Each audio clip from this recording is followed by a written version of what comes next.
Судскиот совет да ја преиспита работата на осудијата од Тетовскиот суд, кој пресуди само 2-годишна затворска казна за возачот која усмрти младата Теодора Ристовска. Премиерот Мицкоски згрозен од ваквата пресуда вели ова не е правда, туку целосно потврдлање на системот. Најави борба со секој што ја злоупотребил својата моќ и го ставил својот интерес пред безбедноста на граѓаните. Јавно да прашам, има ли некој во државава кој смета дека тука имаме задоволена правда?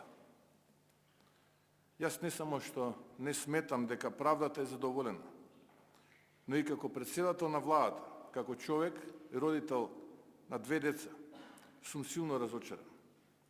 Ова не е правда. И тука имаме потврдлање на системот по сите основи. Знам дека некој ќе ми се налути. Ќе излезат и такви полноглавци кои што ќе ме критикуваат после ова што ќе го кажам.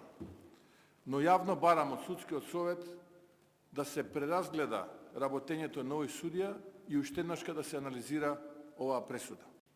Ова не е партиска борба. Ова е битка за вистината, за одговорноста, за правдата.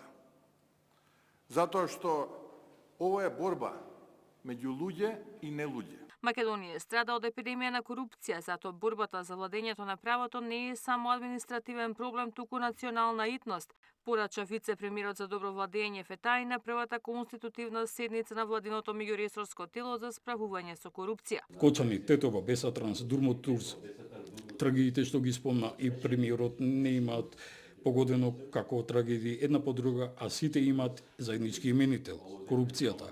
Северна Македонија страда од епидемија на корупција досега. Времето за постапување и действување е сега. Имаме силен мандат од граѓаните да се бориме против корупцијата без компромис. Само борбата со корупцијата и спроведувањето на планот за реформи може да ги придвижат македонските интеграции, порача и амбасадорите на ЕУ и САД.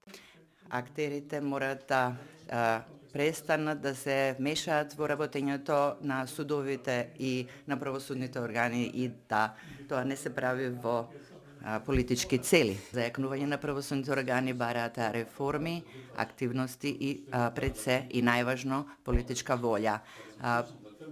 Без ова неефикасноста ќе го наруши прогресот. Македонската влада добива поддршка во борбата со корупцијата и од ОПСЕ, од каде велат дека ќе ја поддржат националната стратегија 2026-30 година за да се промени состојбата.